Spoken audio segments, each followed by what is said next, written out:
Señor. Les invito, hermanos, en esta noche a ponerse en pie. Vamos a orar al Señor para que Él nos pueda entregar su palabra, y también vamos a pedirle a Él pueda responder a cada una de estas peticiones de oración, que son el reflejo de la confianza que tenemos como hijos de Dios en su poder y en su control. Amén, hermanos. Oremos al Señor. Padre que estás en los cielos, Señor amado, te damos las gracias porque eres bueno, lleno de amor y de compasión hacia quienes te buscan. Esta noche, Señor, nuestra actitud al acercarnos delante de ti es de completa humillación. Señor, nosotros reconocemos nuestra pequeñez, ¿por qué no decirlo? Quizás nuestra insignificancia. Pero sabemos, Señor, que tú eres el Dios que controla todas las cosas, el Dios soberano, el Dios poderoso. Y nos presentamos, Señor, con humildad delante de ti para que tengas misericordia de nuestras peticiones. Señor, hay diferentes necesidades, hay diferentes cosas que están desmotivando, entristeciendo a tu pueblo. Pero tú, Señor, puedes responder con tu gran poder, con tu gran misericordia, proveyendo al necesitado, fortaleciendo al débil, restaurando al caído. Tú, Señor, puedes abrir un camino que otros dijeron que ya no habría. Por eso, Señor, obra conforme a tu buena voluntad. Y ahora, Señor, que vamos a meditar en tu palabra, queremos suplicarte que nos puedas abrir las escrituras y que tu Espíritu Santo, Señor, acomode en nosotros la palabra. Señor, no queremos ser tardos en el entendimiento, no queremos ser tardos en el oír, sino que queremos ser diligentes, queremos ser buena tierra donde tu palabra pueda llevar abundante fruto. Haz la obra, Señor amado, por la cual entregas esta bendita palabra. Usa, Señor, este instrumento. Te lo pedimos en el nombre de Jesús. Amén y amén. Amén, hermanos. Vamos a abrir la Biblia en el Evangelio de Lucas, capítulo 16. Evangelio de Lucas, capítulo 16. Y vamos a leer, hermanos, a partir del versículo número 19 en adelante, una porción de la Biblia bastante conocida que nos va a servir como referencia para la enseñanza de este día. Así como usted lo pudo leer en la pantalla hace algunos minutos, procure mantener su teléfono en modo vibrador. Trate de no levantarse si no es necesario. Si ve que alguien se está durmiendo, dígale: hermano, ¿a qué vino a este lugar? Amén, hermano. De veras, hagamos el esfuerzo, hermanos, de escuchar la palabra de Dios. Evangelio de Lucas, capítulo 16, versículo 19. La palabra de Dios nos dice: había un hombre rico que se vestía lujosamente y daba espléndidos banquetes todos los días. A la puerta de su casa se tendía un mendigo llamado Lázaro, que estaba cubierto de llagas y que hubiera querido llenarse el estómago con lo que caía de la mesa del rico. Hasta los perros se acercaban y le lamían las llagas. Resulta que murió el mendigo y los ángeles se lo llevaron para que estuviera al lado de Abraham. También murió el rico y lo sepultaron. En el infierno, en medio de sus tormentos, el rico levantó los ojos y vio de lejos a Abraham y a Lázaro junto a él. Así que alzó la voz y lo llamó: Padre Abraham, ten compasión de mí y manda a Lázaro que moje la punta del dedo en agua y me refresque la lengua, porque estoy sufriendo mucho en este fuego. Pero Abraham le contestó: Hijo, recuerda que durante tu vida te fue muy bien, mientras que a Lázaro le fue muy mal. Pero ahora a él le toca recibir consuelo aquí y a ti sufrir terriblemente. Además de eso, hay un gran abismo entre nosotros y ustedes, de modo que los que quieren pasar de aquí para allá no pueden, ni tampoco pueden los de allá para acá. Él respondió: entonces te ruego, Padre, que mandes a Lázaro a la casa de mi padre, para que advierta a mis 5 hermanos y no vengan ellos también a este lugar de tormento. Pero Abraham le contestó: ya tienen a Moisés y a los profetas, que les hagan caso a ellos. No les harán caso, padre Abraham, replicó el rico. En cambio, si se les presentara uno de entre los muertos, entonces sí se arrepentirán. Abraham le dijo: si no les hacen caso a Moisés y a los profetas, tampoco se convencerán, aunque alguien se levante de entre los muertos. Amén. Tengan la bondad de sentarse, amados hermanos.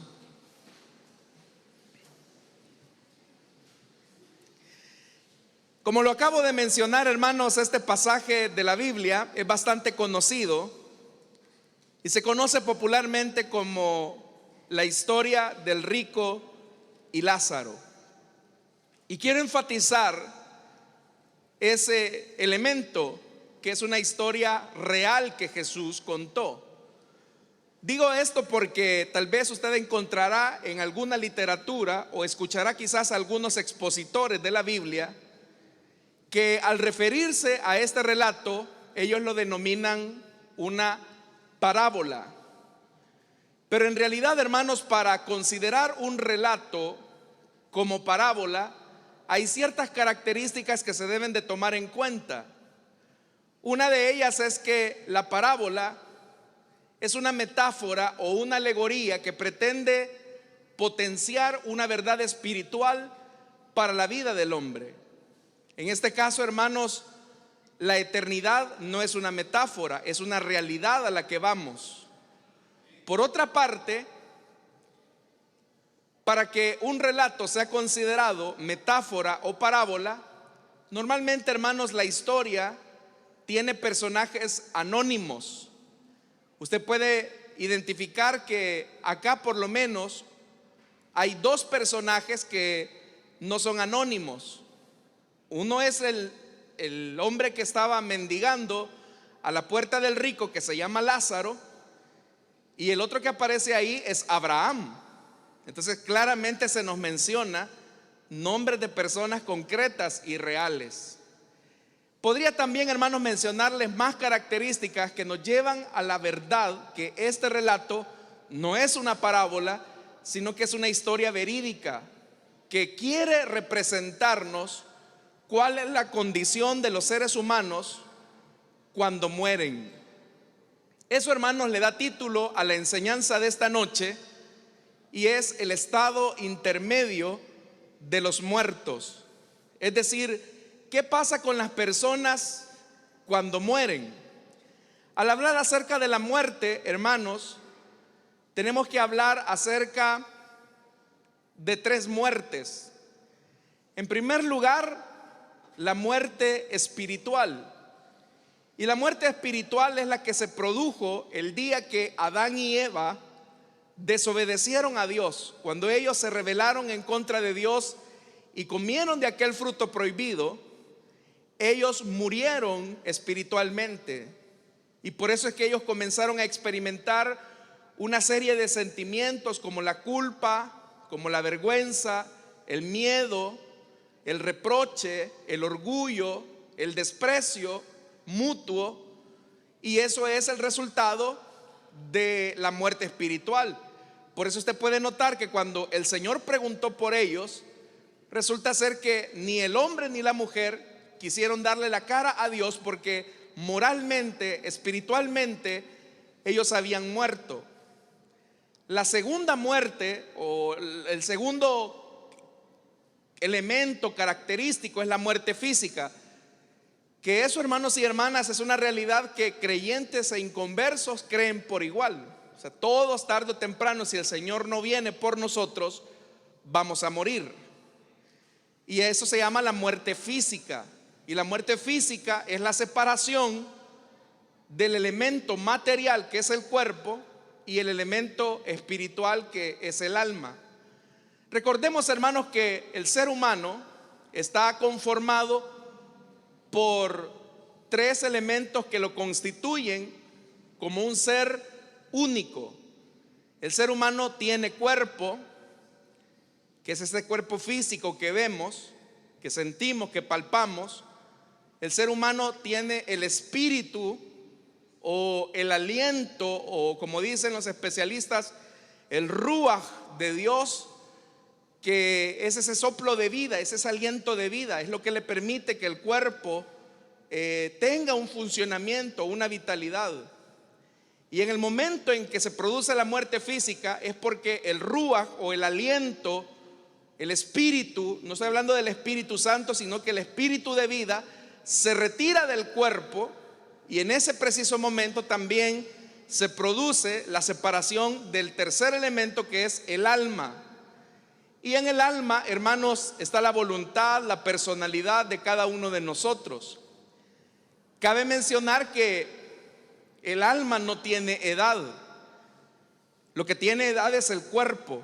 O sea, por eso es que cuando se produce la muerte, ya sea de alguien que acaba de nacer, por ejemplo, un recién nacido, o sea, lo que muere, hermanos, es el cuerpo. Pero el alma, hermanos y hermanas, se gesta precisamente cuando se produce el elemento de la gestación, es decir, en el momento del embarazo, es ahí. Así como se une la parte femenina y la masculina para formar ese nuevo embrión, en ese preciso momento también el alma surge, tiene un principio. Lo que le quiero decir es que a esto se refiere el elemento de la muerte física. Y luego, hermanos, el tercer elemento es la muerte eterna. ¿Y qué es la muerte eterna? Es lo que el libro de Apocalipsis menciona como muerte segunda. ¿Y qué es la muerte eterna? Es la separación total de el hombre en relación a Dios. La muerte espiritual lo condujo a la muerte física, pero la muerte física lo conduce al destino final de lo que decidió acá en esta parte de la eternidad. En este preciso momento, lo que usted y yo hemos decidido. Entonces, cuando se produce eso, que es una realidad, hermanos, o una dimensión que se espera en la resurrección de los muertos, aquellos que hayan muerto sin Jesús tendrán que enfrentarse ante el gran trono blanco, donde el Señor va a pesar las consecuencias o el nivel de castigo que cada una de las personas que rechazaron el evangelio merecen en una dimensión que no conocemos, que no sabemos dónde se ubica, que es el infierno o el lago de fuego, como también lo describe la Biblia. Acá vamos a mencionar, hermanos, tres lugares que son completamente distintos. Una cosa es el Seol. Luego el Seol, hermanos, tiene una transformación, por decirlo de alguna manera en la comprensión bíblica, que se va a convertir en el Hades. Y otra cosa es el Gehenna o el infierno. Son tres, hermanos y hermanas, espacios teológicos o comprensiones distintas. Quiero comenzar primero con el primer elemento, el Seol, que tal vez usted habrá encontrado esa palabra, por ejemplo, en la literatura salmódica o en los salmos. El Seol, hermanos y hermanas, en un primer momento los hebreos lo comprendían como el lugar o el depósito de los muertos, es decir, el hoyo que se cavaba en la tierra. A eso, en un primer momento, los hebreos le llamaban Seol, la tumba. Pero como la revelación de Dios ha sido una revelación progresiva, Dios, en la medida en que iba pasando el tiempo, comenzó a demostrar que la vida del hombre no terminaba ahí en el sepulcro, sino que la vida del hombre se extendía a una dimensión que es la antesala a la eternidad. Y en esa antesala es lo que se conoce como el estado intermedio de los muertos. Porque ya le dije, La esperanza cristiana es de la resurrección de los muertos. Pero esa es una realidad, hermanos y hermanas, que no se ha producido hasta este momento. Porque ¿qué es lo que resucita? Lo que resucita es el cuerpo. Pero ¿qué pasa entonces con el alma? Es decir, ¿dónde queda el alma de la persona que muere? Ya sea incrédula o aquella persona que ha creído. Para ubicarnos, hermanos, específicamente, es importante mencionar también el tiempo en el que se produce la muerte de una persona. Antes de la resurrección de Cristo, todos los muertos iban a un lugar, o todas las almas de las personas iban a un lugar que se llama el Hades. ¿Y qué es el Hades? Según, hermanos y hermanas, nos da testimonio la Escritura, el Hades se encuentra en el centro de la tierra. Y todas las personas, cuando mueren, antes de la resurrección de Cristo, iban a ese sitio. En el centro, por decirlo de alguna manera, estaba el lugar de tormento. Y aquí, hermanos y hermanas, encontramos una evidencia en este pasaje que acabamos de leer del Evangelio de Lucas. Porque dice la Biblia que el hombre rico, por ejemplo, él fue a un lugar de tormento. Quiero decirle que acá la NBI traduce esa palabra por infierno, pero esa no es una buena traducción. Porque lo que aparece en el original es la palabra Hades. Entonces, el rico fue al Hades, a un lugar de tormento, y eso se encontraba en el puro centro de la tierra. Hasta el día de hoy, el Hades, hermanos y hermanas, es el lugar donde van las almas de las personas incrédulas hasta el día de hoy. Cuando la persona justa o cuando el creyente moría, y esto estoy hablando antes de la resurrección de Cristo, iba al segundo compartimento de ese lugar, en el centro de la tierra. Y a eso, hermanos y hermanas, se le llamaba el seno de Abraham. Pero ese era como un lugar de consuelo donde iban las personas que habían creído en el Señor. Todas las personas que murieron en el Antiguo Testamento, hasta el hombre que murió al lado de Jesús y que decidió creer en él, iba o fue a ese lugar, a ese sitio de consolación que se llamaba el seno de Abraham. Y se llamaba así el seno de Abraham porque era un lugar de consuelo, era un lugar de descanso. Pero acá, hermanos, resulta algo interesante, y es que a pesar de que existía separación, todas las personas que iban, ya sea al Hades o al seno de Abraham, tenían plena conciencia de quiénes eran y de lo que había sido su vida. Eso es lo que encontramos acá evidenciado en el relato del rico y de Lázaro. Entonces, ¿qué significa esto? Que cuando una persona muere, es verdad, hermanos, que su cuerpo duerme. O sea, usted, por ejemplo, cuando ha ido a una vela o ha ido a sepultar a un ser querido, a un conocido, el cuerpo está ahí y está durmiendo a la espera de la resurrección. En el caso de los creyentes, resurrección para vida eterna, y en el caso de los incrédulos, resurrección para condenación eterna. Pero ¿qué pasa entonces con el alma? ¿Qué pasa con la persona que ha muerto? ¿Será que queda en el limbo, en un estado de inconsciencia, donde no se acuerda qué fue lo que hizo, qué fue lo que pasó con su vida? Por eso nuevamente me remito al pasaje de el rico y Lázaro, que es el que acabamos de leer. Tanto el rico como Lázaro tenían plena conciencia de lo que fue su vida. En el caso, hermanos y hermanas, de todos los hombres y mujeres del Antiguo Testamento, ellos tenían plena conciencia de quiénes eran ellos, de qué fue su vida, y ellos podían hablar, comunicarse entre ellos. Incluso el relato es bien sorprendente porque Pareciera ser que los que están en el Hades escuchan o escuchaban, y ya le voy a explicar por qué lo digo en pasado, escuchaban, hermanos y hermanas, la paz, el gozo, el deleite de los justos. Pero también los malvados, ellos también tienen conciencia. Entonces, esto pasaba antes del sacrificio de Cristo y, hermanos y hermanas, en lo que conocemos como la resurrección, antes de la resurrección del Señor Jesús. Quiero que me acompañe, hermanos y hermanas, a Efesios capítulo 4, y ahora vamos a ver qué fue lo que pasó. ¿Qué fue lo que pasó el día de la resurrección? ¿Qué fue lo que pasó el día de la resurrección? Efesios capítulo 4, versículo número 8.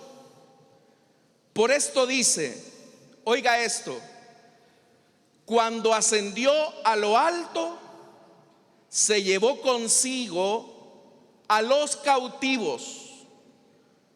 Cuando ascendió a lo alto, se llevó consigo a los cautivos. Verso 9. ¿Qué quiere decir eso de que ascendió? Sino que también descendió a las partes bajas, o sea, oiga, a la tierra. El que descendió es el mismo que ascendió por encima de todos los cielos para llenarlo todo. Entonces, ¿qué pasó cuando el Señor Jesús muere en la cruz? Su cuerpo murió, pero su parte espiritual descendió a este lugar, a este sitio. Y en este sitio, el Señor Jesús fue al seno de Abraham. ¿Y a qué fue el Señor Jesús al seno de Abraham? Por el testimonio que nos da la carta de Pedro, lo que el Señor fue a hacer es ir a predicar a los espíritus encarcelados. ¿Y qué es eso de que Jesús fue a predicar a los espíritus encarcelados? En esos 3 días, Jesús comenzó, hermanos, a abrirles las escrituras a todos esos justos, desde Abel hasta el hombre que había muerto a su lado en la cruz, para comenzarles a decir que todas aquellas figuras del Antiguo Testamento se habían cumplido y se habían hecho una realidad en su vida, en su muerte y lo que va a acontecer en su resurrección. Por ejemplo, el Señor le tuvo que decir: Noé, ¿te acuerdas el arca que construiste? Y Noé: sí, Señor, me acuerdo. Ese arca es un símbolo de lo que yo soy, que todo el que en mí cree se salvará del tormento de un diluvio eterno. Moisés, ¿te recuerdas que te mencioné acerca de la necesidad de sacrificar corderos y de derramar sangre?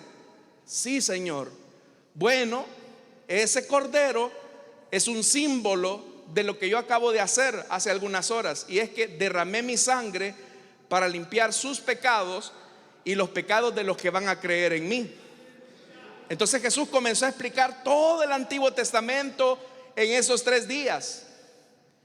Pero ahí, hermanos y hermanas, todos ellos estaban admirados, ¿verdad? Porque la máxima revelación de Dios estaba ahí con ellos. Pero también podemos imaginar que esa predicación que Jesús fue a dar durante esos 3 días, la escucharon también todos los impíos, desde Caín, hermanos y hermanas, hasta el que acababa de morir. Por ejemplo, el otro que rechazó al Señor Jesús y se burlaba de él.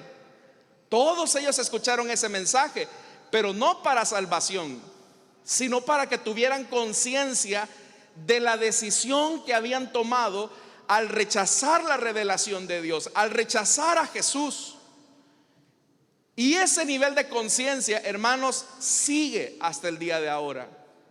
Significa, por ejemplo, entonces, que todos aquellos que han creído en Jesús tienen una conciencia, pero esa conciencia, hermanos y hermanas, los lleva a experimentar gratitud, gozo, deleite en la presencia de Dios. Ellos dicen: Señor, si tú no hubieses muerto por mí, si tú no hubieses perdonado mis pecados, si tú no me hubieses alcanzado aquel día que fui a la iglesia, aquel viernes, si tú no hubieras llegado a mi vida, yo no estaría aquí disfrutando de tu presencia. Y ellos comienzan a recordar desde su niñez cosas que quizás nosotros ya ni recordamos, de los momentos en que el Señor nos salvó, de los momentos en los cuales el Señor intervino. Y eso, hermanos y hermanas, genera una profunda gratitud en las personas que murieron en el Señor. Pero ¿qué pasa con el incrédulo? El incrédulo se recuerda también de las veces en que rechazó el mensaje del evangelio. El incrédulo se recuerda también de las veces en que se burlaba de la iglesia, que se burlaba de los hermanos. El incrédulo también se recuerda de las veces en que rechazó cuando se le ofreció recibir a Jesús como su Señor y su Salvador. Él lo recuerda. Y en ese momento de tormento, hermanos y hermanas, se produce un rechinar de dientes. ¿Qué hice? Yo tuve toda la riqueza del mundo, tuve todas las mujeres del mundo, toda la fama que quise, pero rechacé lo más importante, a Jesús. Y muchos de ellos que estuvieron en esas sillas donde hoy usted y yo nos sentamos, algunos que escucharon el mensaje del evangelio quisieran regresar, quisieran retornar, quisieran volver a la vida para aceptar al Señor Jesús en su corazón. Pero si hay algo que nos enseña este pasaje, es que una vez nosotros morimos, ya no hay vuelta atrás, hermanos. La decisión no se toma en el otro lado de la eternidad, sino que la decisión se toma de este lado. Acá, hermanos y hermanas, yo les aseguro, si esas sillas hablaran de cuántas personas han rechazado a Jesucristo y ahora ya están muertos físicamente, ellos recuerdan estos momentos. Ellos recuerdan cuando escucharon la radio, ellos recuerdan cuando los invitaban a las células, ellos recuerdan cuando se burlaban del evangelio, cuando decían: no, si eso del evangelio es para gente tonta. O también de aquellos que postergaban la decisión: no, mañana me voy a convertir, no, ya vienen las fiestas de fin de año, el otro año me convierto. ¿Y cuántas de esas personas iban postergando esa decisión de arrepentimiento? Y hoy lo lamentan.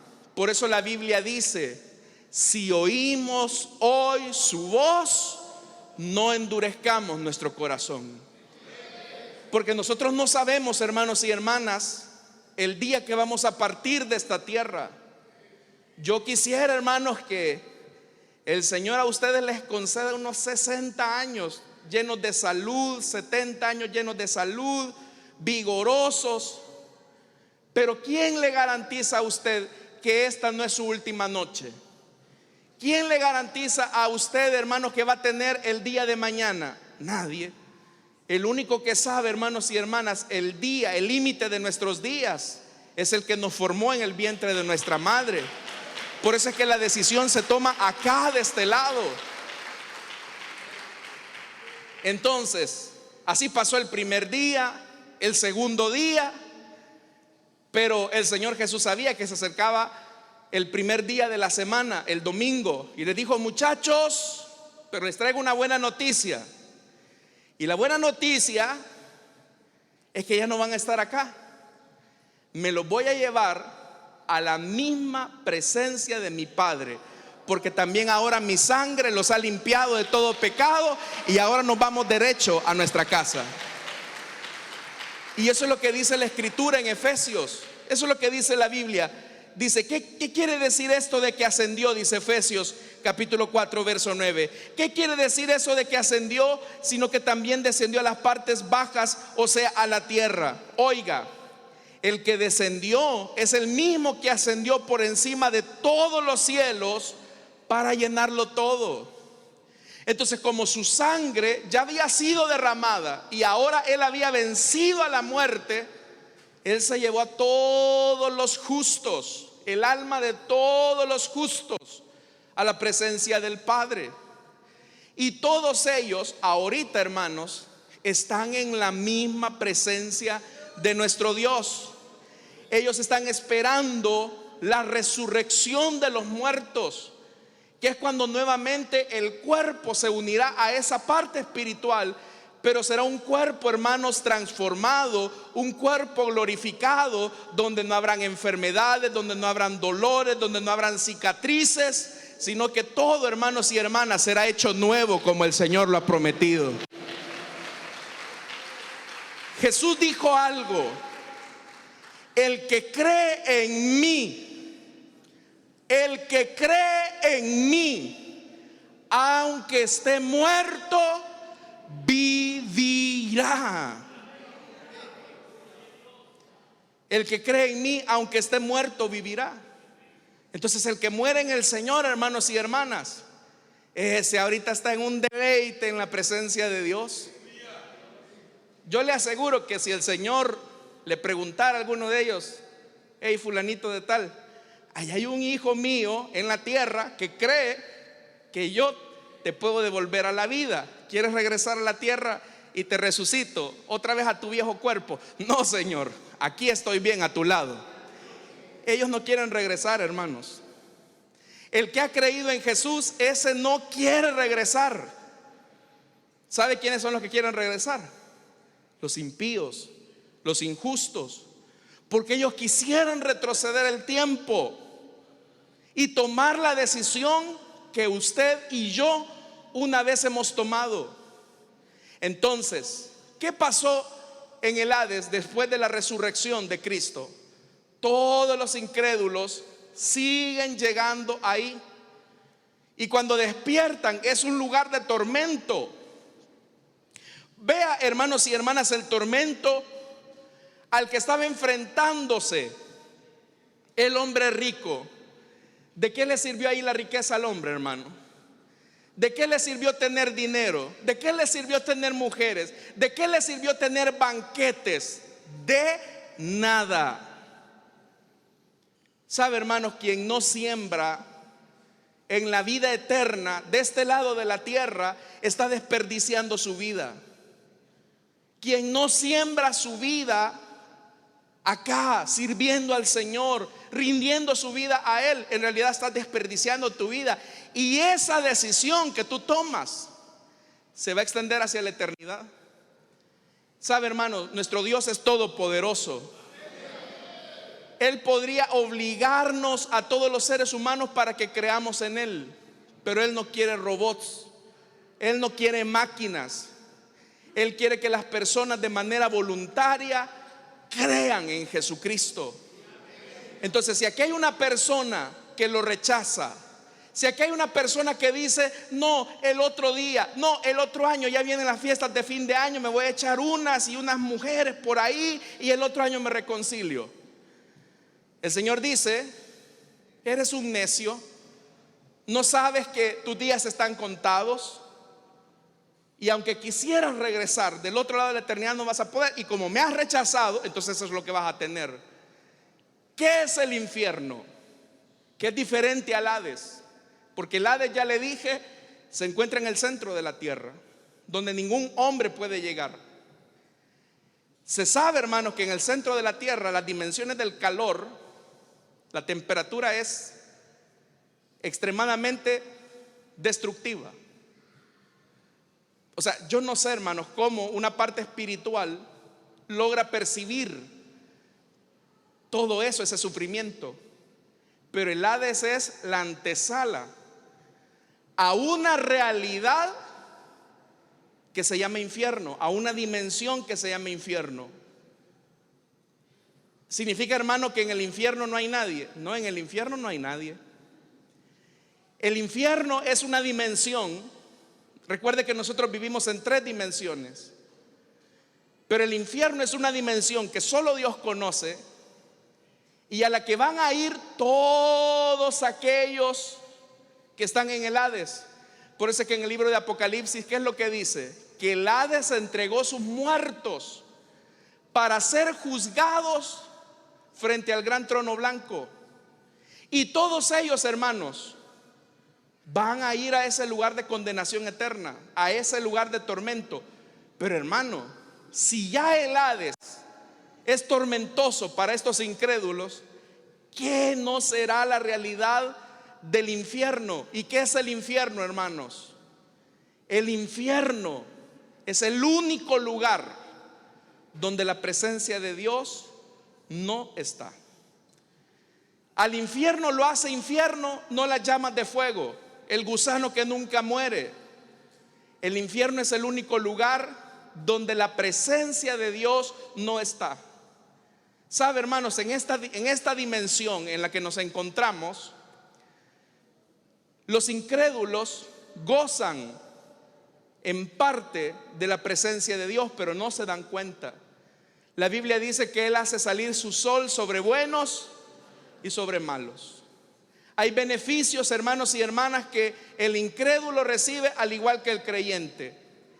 Pero en el infierno los incrédulos no van a recibir ningún beneficio de la presencia de Dios. Y si el rico frente a Lázaro está pidiendo clemencia, vea lo que está pidiendo este hombre. Oiga, hermanos, mire lo que dice el Evangelio de Lucas, siempre en el capítulo 16. Vea lo que dice, verso 24. Así que alzó la voz y lo llamó: Padre Abraham, ten compasión de mí. Uno puede hacer ahí una referencia. Ajá, hombre rico, y tú tuviste compasión de Lázaro cuando pudiste. Por eso yo quiero decirle algo a usted, estimado hermano y hermana. Las cosas se hacen aquí en vida.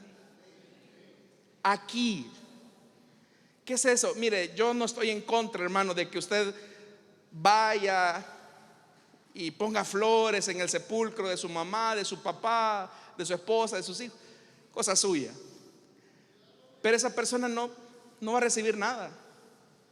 Las cosas se hacen aquí en vida.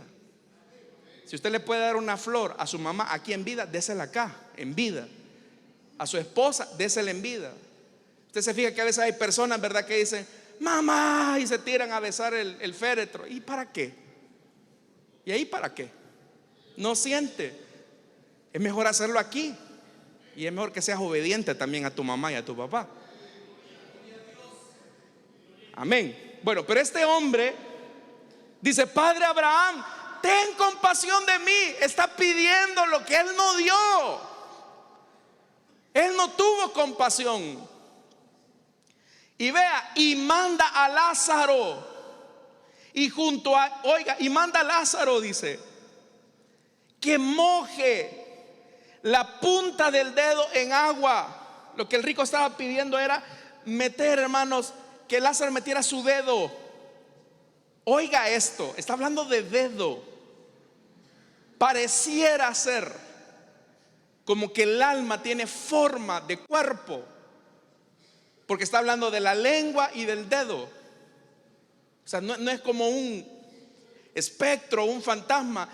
Parece ser como que el alma tiene esa forma del cuerpo. Y por eso es que le dice: por favor, que moje Lázaro su dedo en agua. Eso también nos habla de una realidad, que este hombre rico sabía que el lugar donde Lázaro estaba era un lugar hermosísimo. Seguramente ahí había agua. No lo sabemos, pero lo podemos interferir del relato. Pero era un lugar placentero, de mucho descanso.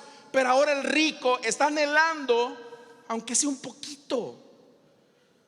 Pero ¿qué ocurre, hermanos? Vea la respuesta: porque aquí estoy sufriendo mucho en este fuego. Este fuego es, hermanos, el calor de San Miguel, con el respeto de mis hermanos de San Miguel, no es nada en comparación a este calor. Por eso es que le digo, vea, o sea, él percibe la temperatura y uno dice: bueno, ¿y cómo lo percibe? O sea, porque es el alma. Pero las dimensiones del pasaje parecen apuntar a que el alma tiene una forma que pareciera física. Pero vea la respuesta en el 25. Esto es solo la antesala.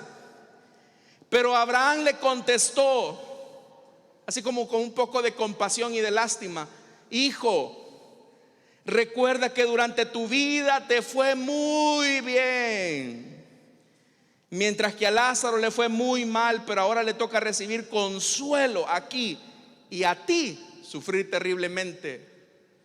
Tú lo decidiste. Verso 26, además de eso, hay un gran abismo entre nosotros y ustedes, de modo que los que quieren pasar de aquí para allá no pueden, ni tampoco pueden los de allá para acá. Mire, la gente tiene tan entenebrecido su corazón que ellos dicen: no, si yo sé que en el último momento yo me voy a arrepentir, y pudiera ser. Pero hay gente que va más allá y dice: yo ahorita aquí voy a disfrutar de la vida buena que me da el mundo y me da el pecado, pero cuando ya llegue, cuando ya esté llegando a ese lugar, a ese abismo, entonces yo voy a gritar y voy a decir: Jesús, sálvame, Jesús, redímeme, Jesús, límpiame. ¿Y qué cree que va a hacer el Señor? ¿Cree que lo va a salvar? No, hermano, porque la decisión se toma de este lado de la tierra. La decisión se toma de este lado. Y claro, seguramente más de alguien puede decir: hermano, ¿y qué evidencia tiene de esto usted? Aparte de la Biblia, ¿ha ido usted al más allá? No, yo no he ido al más allá. Pero ¿sabe qué es lo que me da a mí seguridad de que lo que estoy diciendo es verdad? La fe que el Espíritu Santo ha puesto en mi corazón, y que sé que ha puesto en el corazón de muchos. Entonces, hermano, yo, como le digo, yo quisiera que a usted Dios le dé abundancia de días y que los viva en el Señor. Pero nada le garantiza a usted que postergando la decisión más importante de su vida no va a recibir la condenación eterna. Ese es un hecho. Si usted rechaza a Jesús, usted también rechaza toda oportunidad de salvación y de vida eterna. Entonces vea, verso 27. Él respondió, oiga la siguiente petición para los que siguen creyendo en el purgatorio: te ruego, Padre, que mandes a Lázaro a la casa de mi padre, que resucite, para que advierta a mis 5 hermanos, y no vengan ellos también a este lugar de tormento. Entonces, ¿cómo eran los 5 hermanos del hombre rico? Igual que él. Hombres que vivían en el desenfreno, en el pecado. Ellos decían: bueno, se murió nuestro hermano, pero que siga la parranda. Pero este hombre tiene conciencia. Aquí viene un elemento. En la eternidad vamos a tener conciencia de quiénes fueron nuestra familia acá en la tierra. Los vamos a reconocer, pero los lazos sanguíneos van a desaparecer, se van a disolver por completo. ¿Por qué razón va a pasar esto? Porque, hermanos y hermanas, nosotros seguramente vamos a tener, lamentablemente, a familiares que rechazaron a Jesús. Entonces, ¿qué va a pasar si usted allá en la eternidad, verdad, está gozando de la presencia del Señor, pero allá se acuerda que su abuelita se está quemando en el infierno? Ay, mi abuelita. No va a ser disfrute, no va a ser, hermanos, tranquilidad. Entonces, por eso es que cuando morimos, toda relación se disuelve por completo. Por eso es que también cuando se habla del matrimonio decimos: hasta que la muerte los separe, porque la muerte los va a separar. Si su esposo es creyente y usted también, entonces se van a ver a la cara y van a decir: hermano, ¿se acuerda que allá en la tierra usted y yo fuimos? Sí, hermana, le va a decir, me acuerdo. Esto habla también de otra cosa, hermanos, importante. Y es que en la eternidad todos vamos a tener una edad promedio. O sea que allá no vamos a ver, allá se acabó, hermanos y hermanas, la vejez también, porque la vejez es el resultado de la muerte. Hermanos, hay buenos libros que dan testimonio, no me refiero a libros de la Biblia, testimonios de personas que fueron a la eternidad, es decir, tuvieron un momento, hermanos, que son testimonios reales y que regresaron. Hay un libro, creo que se llama 9 minutos en el cielo, y creo que es de un hombre, de un pastor, es pastor, que tuvo un accidente. Él murió en ese accidente, llegó la policía, llegaron los bomberos, estaba muerto. O sea, lo declararon muerto. Y están las imágenes del periódico, están las imágenes, las fotografías, está todo. Incluso en el libro él lo publica. Pero él cuenta de que hubo un hombre que se le acercó y le dijo: hola, ¿qué tal? ¿Cómo estás? Cuando él ya estaba, hermanos, del otro lado de la eternidad. Y le dijo: ¿usted me conoce? Sí, le dijo, tú eres mi nieto. ¿Usted es mi abuelo?, le dijo. Sí, yo soy tu abuelo, o fui tu abuelo. Pero ya, hermanos, rejuvenecido por completo, sin achaques, sin dolores, sin enfermedades, porque esa es la buena vida eterna que el Señor nos ofrece a los que creemos en Él. Ahí, hermano, yo le menciono un caso que está documentado, ¿verdad? Hay otros que son charlatanes, por eso es que solo me remití a este ejemplo. Pero lo que sí es innegable es que hay una vida en el más allá. Es algo, hermanos y hermanas, que nos vamos acercando cada día.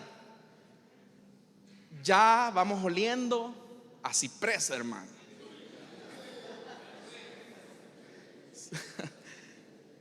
Ya algunos huelen a tierra, ¿verdad?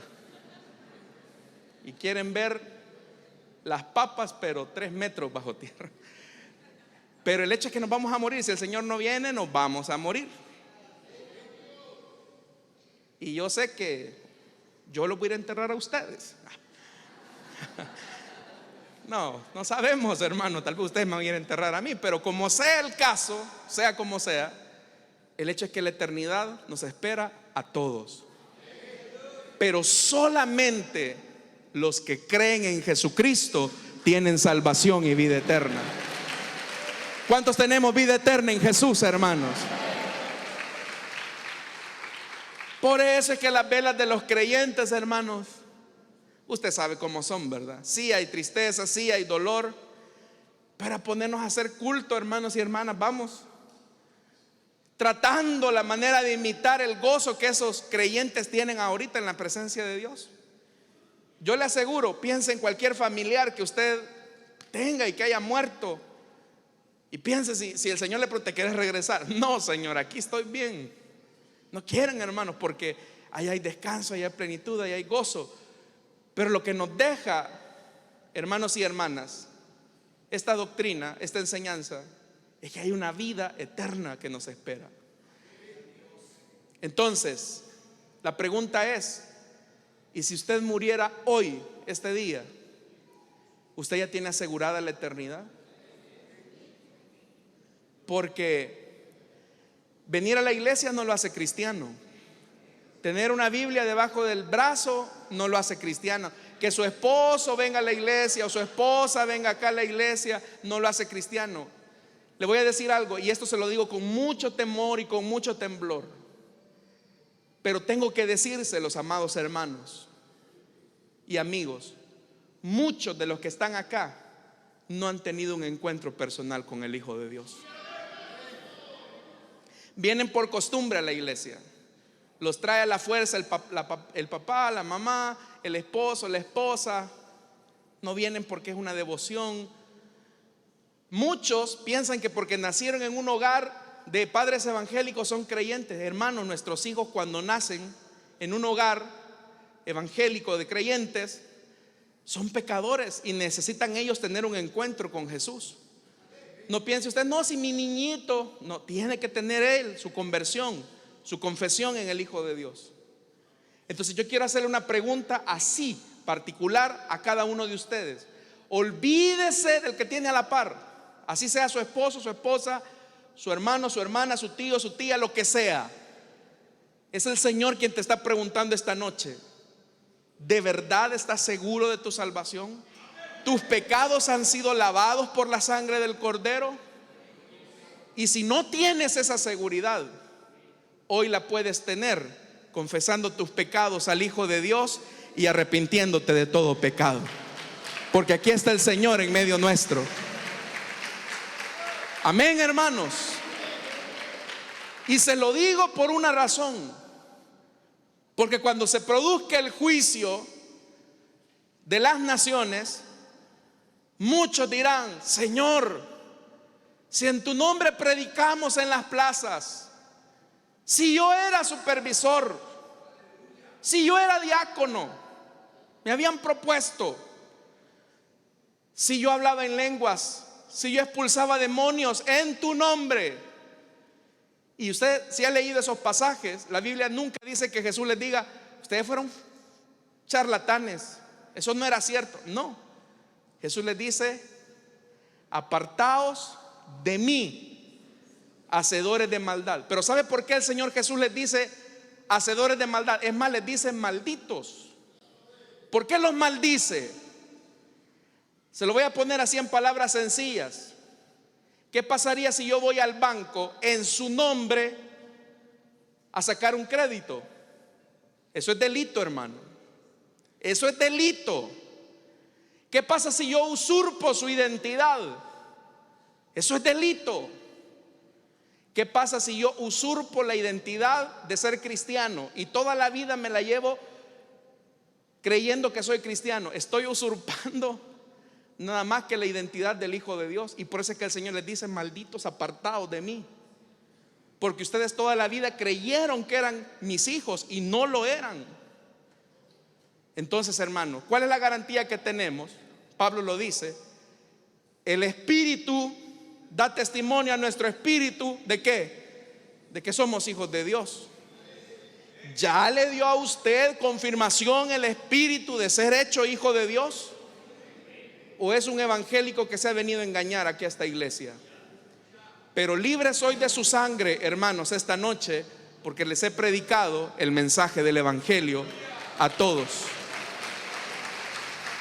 Amén, hermanos. Que Dios nos ayude. Entonces vamos a cerrar nuestros ojos y vamos a orar.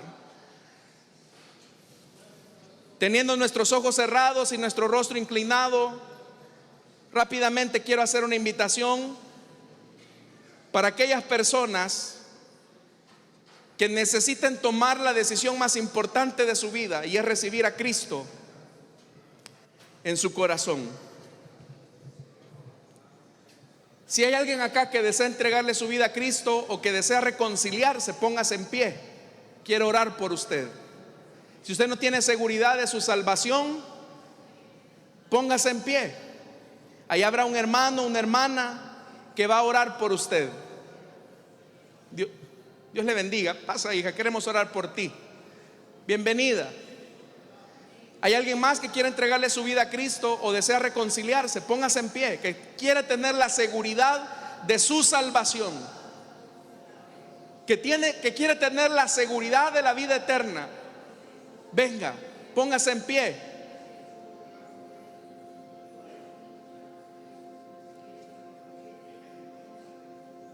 Mientras, hermanos y hermanas, ¿por qué no cantamos nosotros mientras los hermanos y los amigos pasan? Yo tengo la certeza que el mundo sé que lo que hay aquí un día pasará. ¿Hay alguien más? Es una promesa que llevo en mi ser. Pronto ¿Habrá alguien más que quiera entregarle su vida a Cristo o que desea reconciliarse? Yo me iré, yo me voy de viaje, tengo un pasaje para. Sabe, yo sé que estás luchando ahí en tu asiento, pero este es el momento. Cristo ha preparado lugar a su lado para que tú puedas pasar. Yo morar. Yo no sé el día ni la hora. Vamos, dígalo, hermano. Solo sé. ¿Habrá alguien más? Que su promesa es fiel y que muy pronto su rostro yo. Oiga, veré. Yo me voy de viaje, tengo un pasaje para el más. Vamos a orar por esta vida. Cristo ha preparado hogar a su lado para yo morar. Vamos a orar, pero este es el último llamado. Este es el último llamado. ¿Hay alguien que quiera reconciliarse? ¿Hay alguien que quiera recibir a Cristo en su corazón esta noche? Vamos a orar entonces.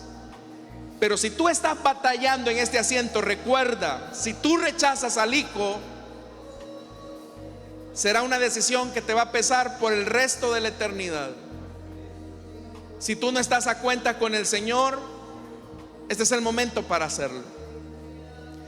Vamos a orar entonces por esta vida. Padre que estás en los cielos, te damos las gracias, Señor, porque tú envías tu palabra y has tocado este corazón.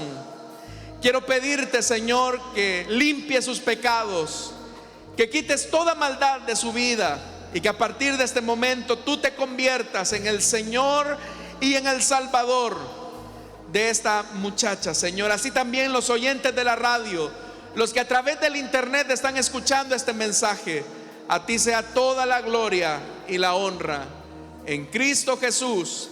Amén y amén. Le damos la bienvenida a nuestra hermana con un fuerte aplauso, hermanos. Bienvenida.